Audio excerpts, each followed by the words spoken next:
record.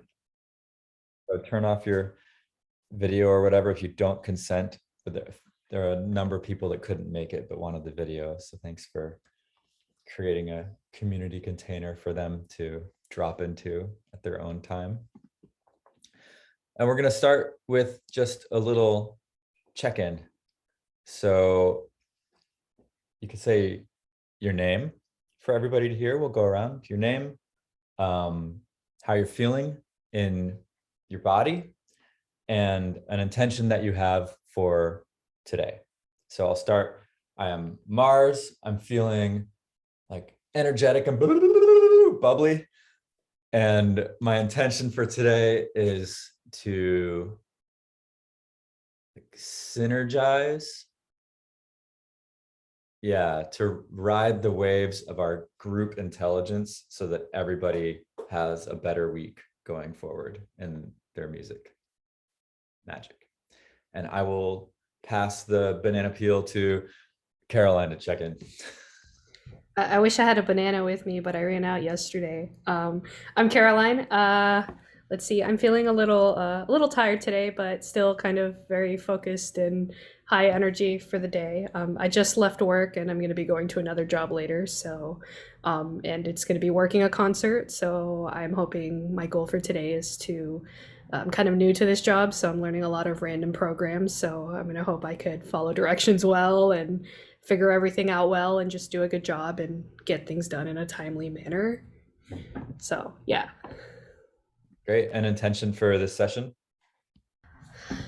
Hopefully have a better sense of administration. Awesome. And you can popcorn banana peel it to someone else. I pass it to Sasha. Hey everyone, I am Sasha.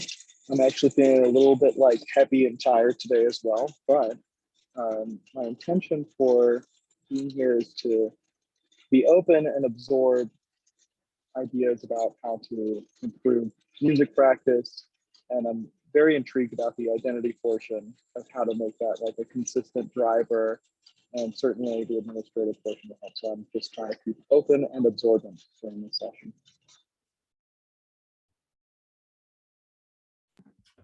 I guess that leaves it to me. Yeah, there you go. My name is Anthony Perry. How I'm feeling today?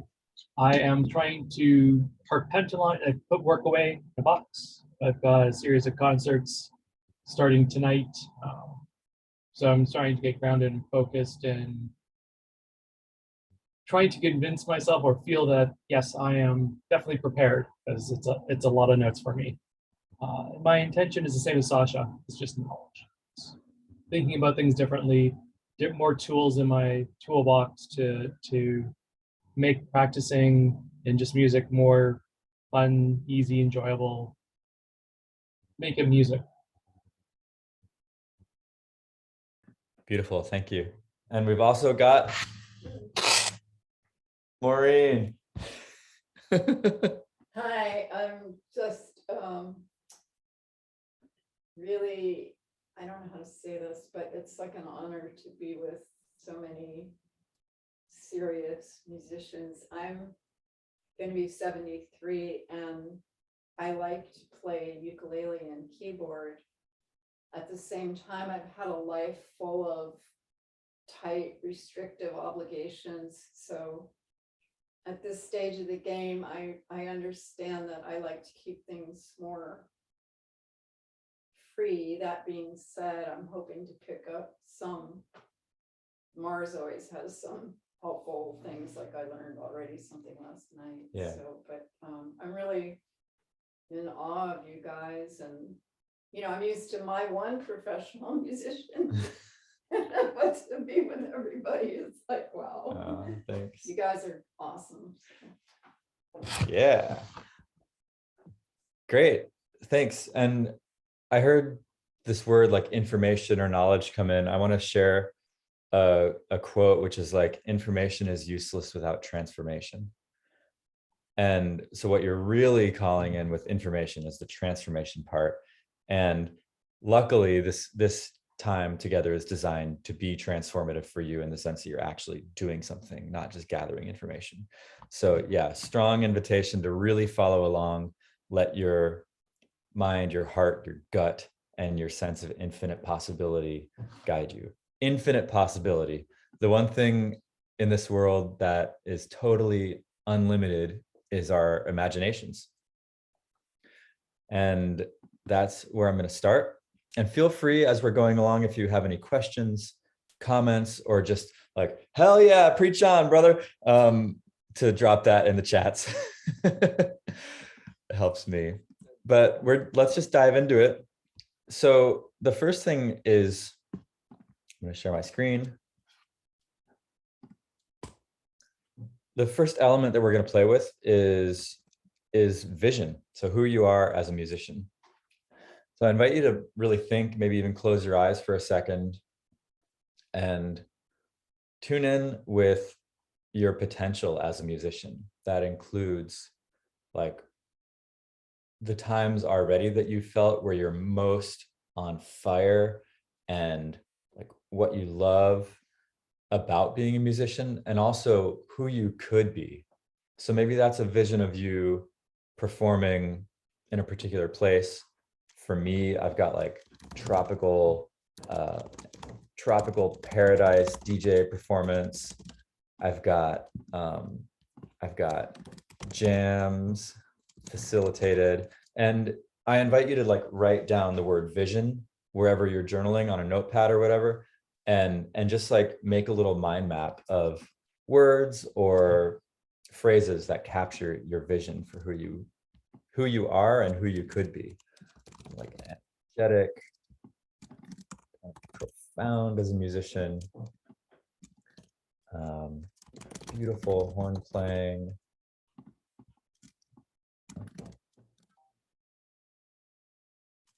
body improviser,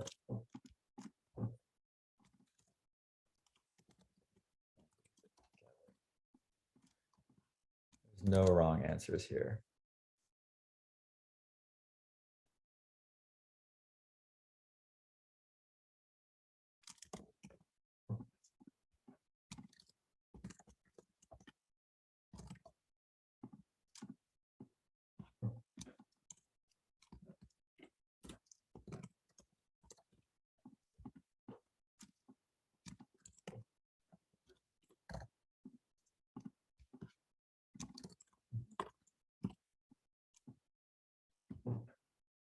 I take just a few more seconds, maybe 20, 30 seconds to wrap up your vision. You can always come back to this. And just like any practice, doing this week after week after week will make it easier, stronger, and more profound as you really connect to your vision of who you are as an artist.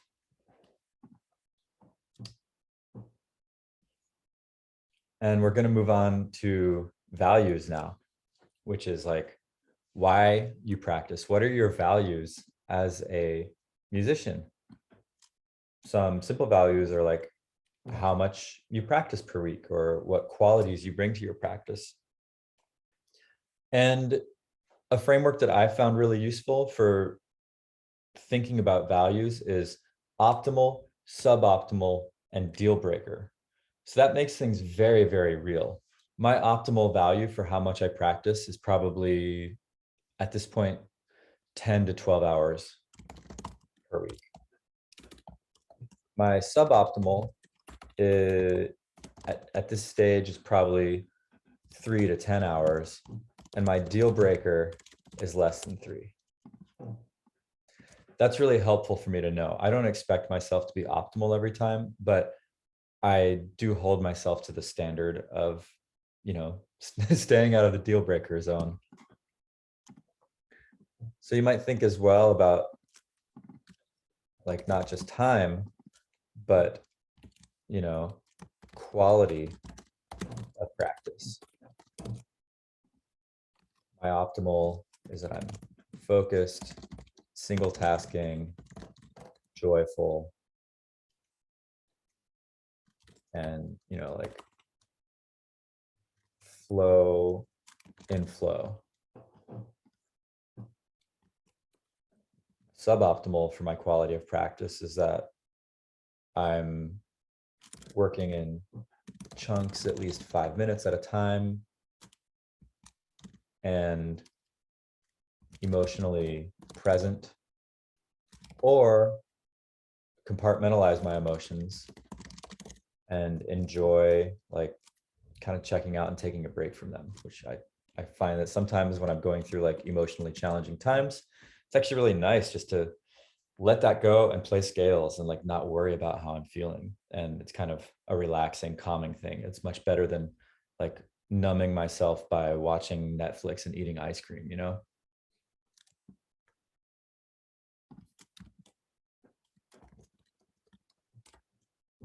My deal breaker is that I'm like checking my phone, Facebook, playing whatever, no plan.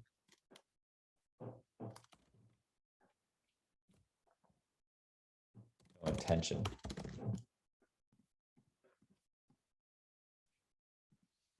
You can think about your qualities as well, about how you use your body when you practice. So for me, there's like a big body piece. My optimal is that I'm moving, standing, sitting, etc., change positions every 5 minutes.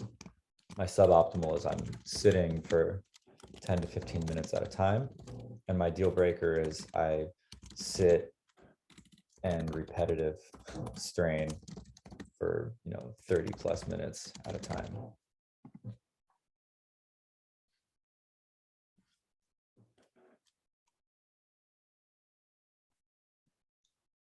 Any quick questions or comments on vision and values? Just feel free to unmute yourself and ask or share. And if not, we'll go and move forward. And next, we're kind of going more down into the practical of projects. So that, that would be ensembles that you play in, gigs, workshops or festivals that you plan to attend, performances that you have coming up, collaborations that you either have in play or want to have in play, or like online programs, for example, for mom, she has her piano notes. So go ahead and just make your word cloud or your notes about projects that you're involved in or projects that you know you want to do like in the next 6 to 12 months.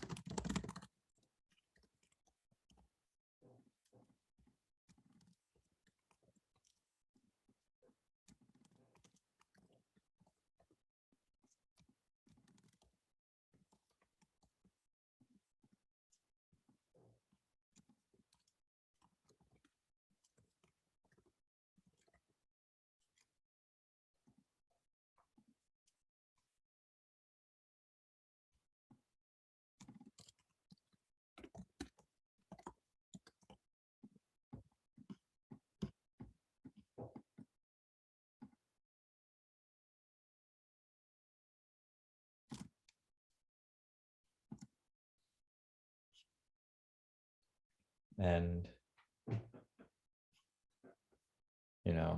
we're gonna then distill these projects into particular skills or particular repertoire that you need to be learning. So for me, that's actually the next step. So beyond projects, we've got people. That's people are collaborators, mentors, musicians that inspire you that you don't know, and musical friends.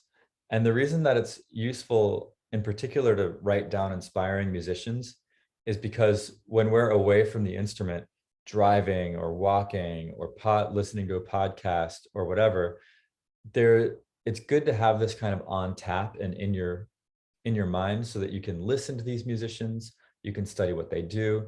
And from a law of attraction perspective, if you actually call it in, you're more likely to meet these people and end up getting to collaborate with them in some kind of inspiring way.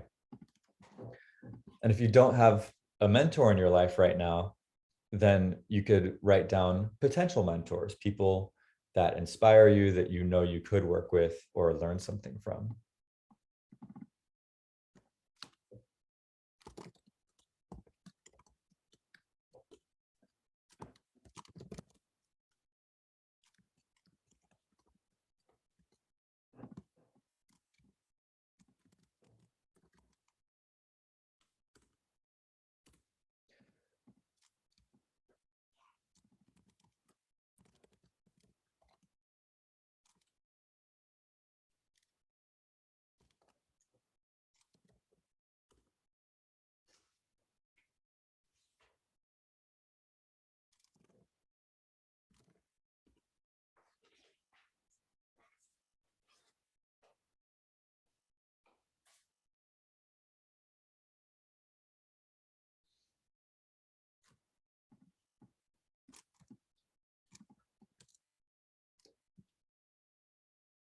And really dig deep about people that inspire you.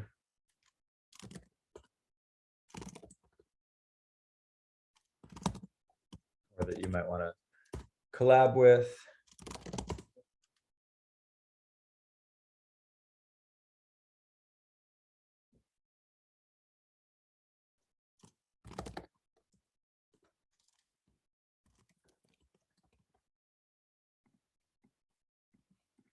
And these might spark some other ideas. For example, my friend Michelle recently sent me a track that she created, and I was like, oh damn, I would like to play some horn on that, and I forgot about that. So now I'm remembering, like, oh yeah, I can practice playing horn over that track and create a little collaboration, and that might spin something off.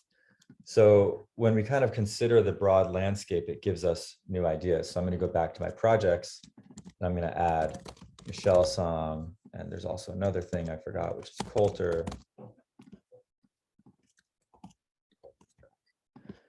And Shaylin. And now I'm remembering there's somebody else that I wanted to record for. So now I'm realizing there's shit tons of recording opportunities for me that I'd totally forgotten about. And I don't just need to be practicing scales at home. I'm hoping that the same is unfolding for you as you really think about all the different connections and opportunities that in your life where you can contribute value as a musician.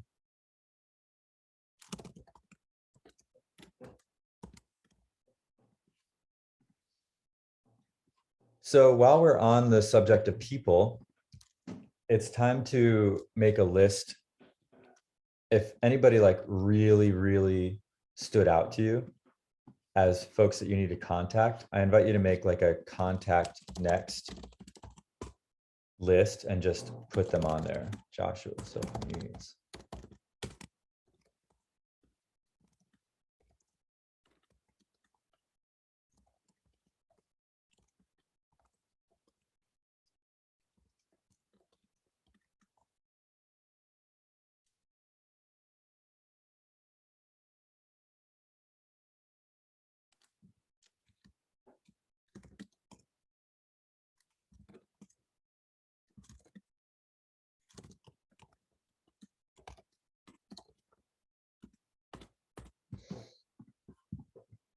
And then we're going to move into practices. So the things that we're actually going to be practicing this coming week, now that we have the big landscape, where we're going and who we want to be in focus. Practices include songs. They include skills that we want to build. For example, double tonguing, or, crossing on the piano, or certain chords that we might want to learn on a, harmonic instrument. It also includes the 10 elements of music, if there's a particular one we want to work on. So 10 elements are notes, rhythms, dynamics, articulation, phrasing, tone, listening, space, emotion, and I'm forgetting one. But even these 9, there might be something in here that calls out to you. For example, this week, I really need to work on my tone. So I'm clear that I need some tone development practices. And I can make a quick list of the tone development practices that I want to do.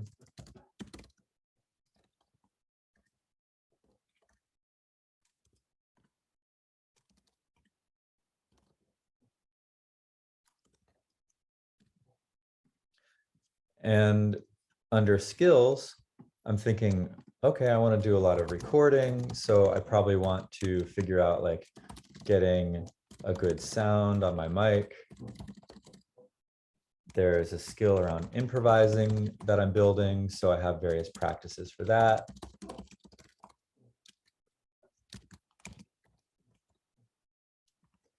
Just make a list of all the skills, all the songs that you're currently working on. Really get in touch with the landscape.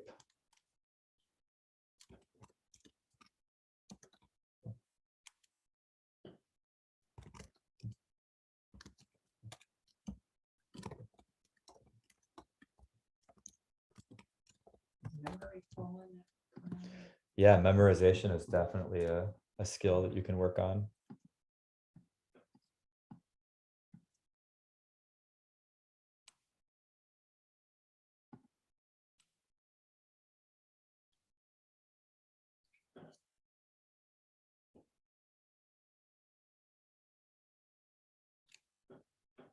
All right.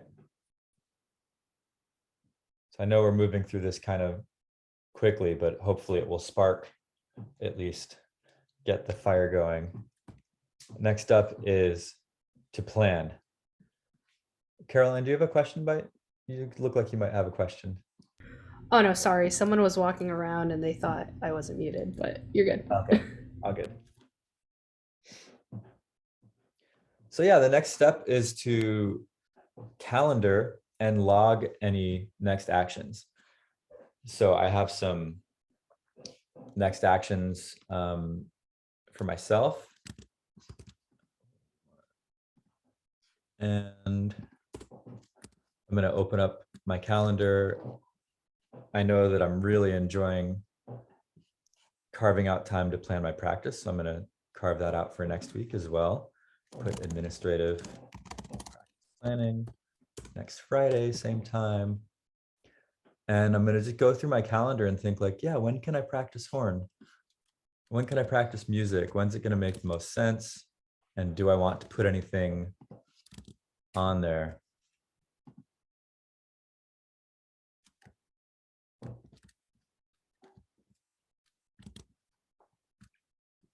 And knowing my values for how much I want to practice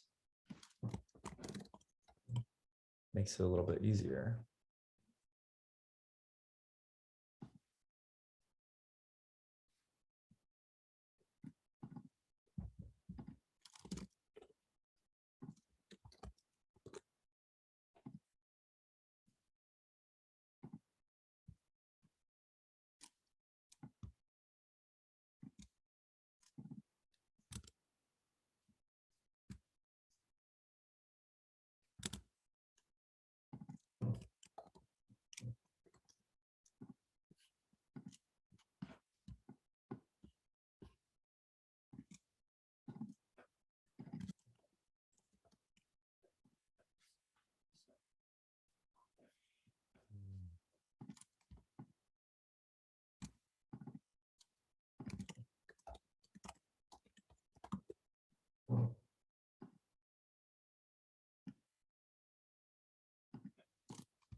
The other thing to think about here is cross training. So for example, if you are a wind musician and breathing is really important to you, you can think like, oh, should I schedule some cardio or should I sing while I go for a run? What kind of cross training is available to me? Do I want particular listening blocks? Do I have any long drives that I should, schedule some listening? Where can I cross train this week and get even more out of my week?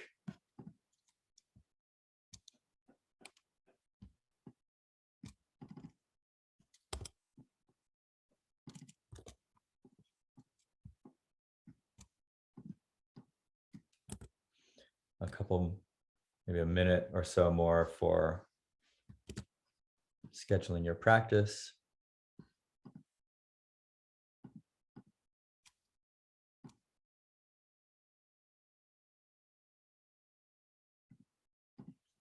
And if you have any friends that you might want accountability for your practice, like I've got a call with a musician friend coming up, maybe we can practice together in the same, just have Zoom on, but as a way of creating accountability for us to actually show up and be productive and live at our highest values. And all of you are welcome to reach out for me if you would like to just have like a co-practicing online block as well.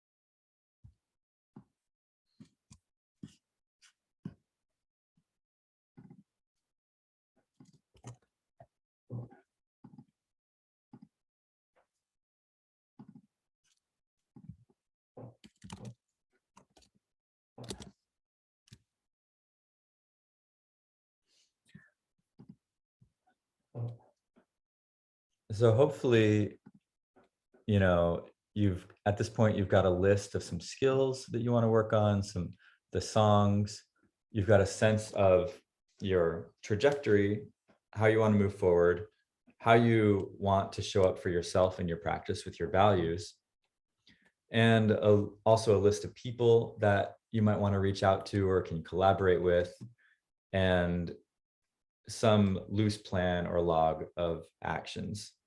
It's been pretty fast paced to go through this, so you know you might want to flesh this out on your own. But I'm curious if there's any like questions or reflections to share. I'd enjoy hearing actually if we could just each popcorn like something. I've got a question. I'm Mhm. curious, Mars, like, again, the vision part of it really intrigues me because, and Mhm. I'm curious to know um, how different, it's kind of an open-ended question. Like, how has identifying different traits of your vision of yourself as a musician led to, like, how has that translated into differences for your practice and your experience of practicing? Oh yeah, it's massive. I remember in 2013 or so, I had a vision of myself like I'm the kind of horn player that gets invited to play guest principal horn on like big symphonies in tropical places with hot tubs. And I just had this whole vision of myself like landing in an airport, getting picked up, hot tub, and principal horn. And it's like 2015 or 16 is when Palm Beach Symphony called me and said, hey, can you come play guest principal horn on Mahler 5? And I got my black car pickup from the airport to my Airbnb with the hot tub. And it was like the vision came true. So my opinion is that the vision will it is like the compass that creates inspired action. It's less about, there's a way that it can create planned action. Like I know that I want to, for example, be playing with DJs. And so then I know that I need to be able to improvise more. And then I should probably like do an ecstatic dance in my bedroom this week with my French horn, which is something that I forgot to schedule. So thank you for reminding me about that. And that's just like super aligned with my values. That's a specific action, but then there's going to be the inspired actions that just kind of like light up the way for your vision to become a reality. And so it's both. Does that answer your question? Totally. Yeah, I appreciate you sharing. Yeah. I also want to add one more thing, which is that as part of your practice, it's really valuable to spend the first 1 or 2 minutes when you sit down with the instrument to be silent, meditate, and like fill your mind with that vision, fill your heart with that vision, how you feel, how it smells, how your body is when you're embodying the vision of who you can be. It goes a long way.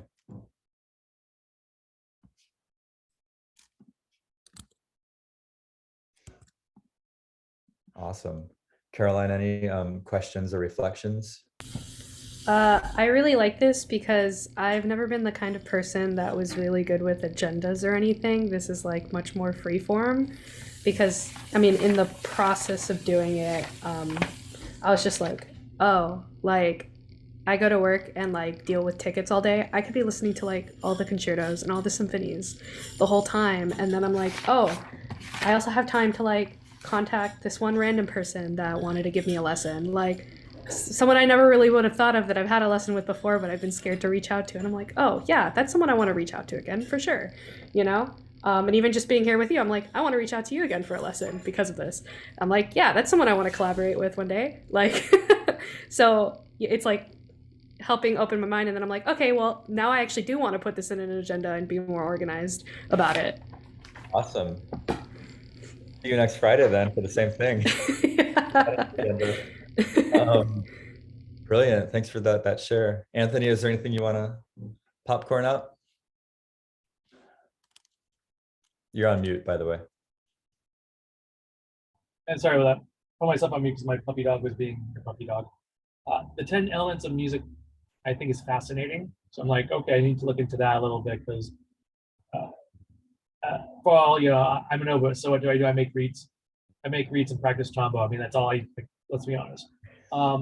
So taking a step back and seeing a bigger picture about different aspects make me think differently about how to approach practicing.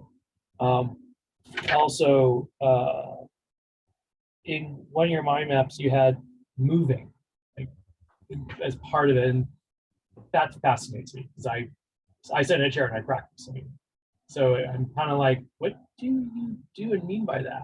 So Oh, a ton. I mean, just quickly, like, I mean, you play an instrument where you can stand and practice. Yeah. And you can do all sorts of things. Like I do horn yoga, you could do oboe yoga even more easily than me. But something that I like to do for my long tones, for example, is get like sort of a divided stance that opens my hip flexors.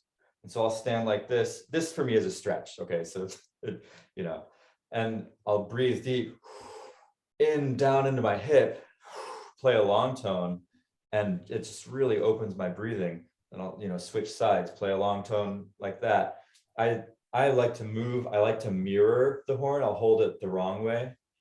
I like to stretch and do even like improvised yoga flows. There's so many ways that we can move. I think that the other thing is when you're learning music, I wish I knew how tambo went. It's been a few years, but like you can dance to it and you can make the macro movements. So just for take Tchaikovsky 5, like dee da da da dee da da da. I'm making these big movements. The question is then how can I get them down to something manageable with my instrument, but that still captures the essence of what I feel embodies the music. So dance is a really powerful way, like dancing and singing. It's a good break from like the physicality of holding this thing to move tension out of your body while making progress on your musical concepts.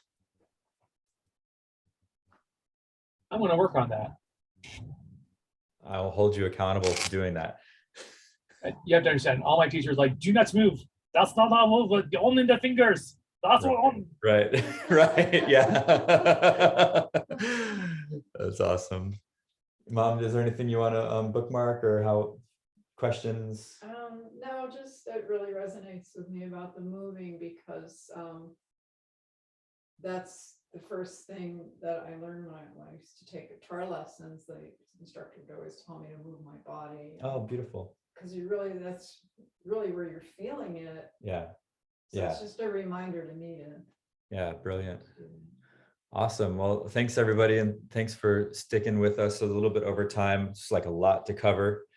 And if you have any questions or if you want specific accountability, like Anthony, if you want to name a time when you will move or whatever, I'm available to you. Just message me on Facebook or email me, and always open to jump on quick calls or talk about this stuff. It's my passion. Fantastic. Yeah. Thanks for hosting, Mars. Yeah. Thanks Mars, everybody. good seeing you again. Yeah. Blessings. Thank you.